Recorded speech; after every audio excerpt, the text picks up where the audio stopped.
lucky, I'm very privileged. I had a happy childhood, I had great upbringing, and I've had professional success. And over the last few years, we've been able to set up the foundation, give a big part of our wealth to the foundation. Last year, about 20,000 crores of equity was transferred to the foundation, and that's now helping us, make this change. But what I'm hoping is that this table has about 18, 20 of these super smart people, much smarter than I am.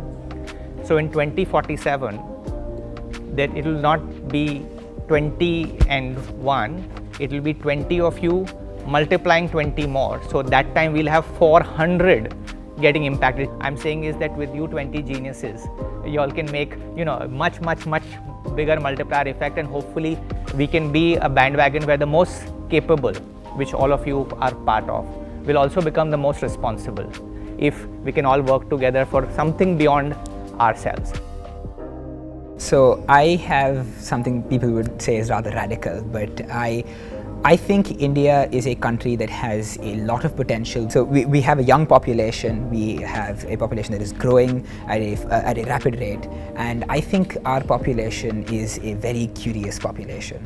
We play the long game, such that when countries are looking at short-term financial gains, a country like India looks at 2047 as the year that we become the global superpower by funding science, by funding the pure abstract sciences, maybe even the humanities, but just fundamental human curiosity, cultivating it in our education system, and incentivizing people to pursue that instead of any sort of short-term gain.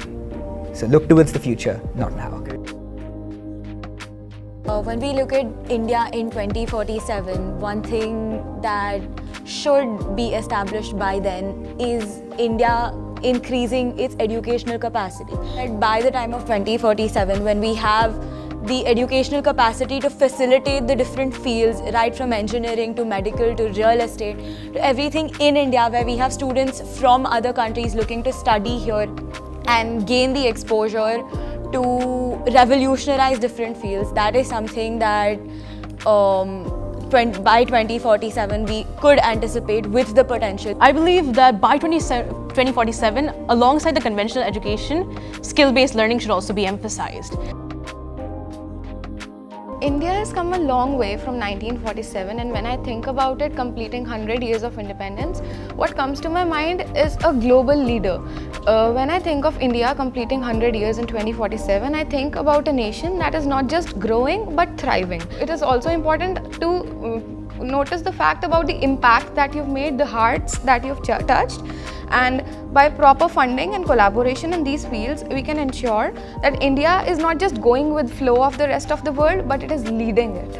The three steadfast pillars for India in 2047 will be the empowered individuals, sustainable communities, and the intellectual resilience. आप लोगों को जो gift है उसमें आप do well तो करेंगे, आप जो भी फील्ड चूज करेंगे, whatever you all choose, you will do well. You will do financially well, you will do personally well. God bless each one of you. But if along with that you bring the idea of do good, paropkar parma dharma, you have to do good as you do well. And जितना आप life में आगे बढ़ो, अगर आप ये याद रखते हो कि you have to do good for beyond yourself, that ultimately is what Indian culture is, and that's why we are blessed कि हमको सबको जन्म इंडिया में मिला.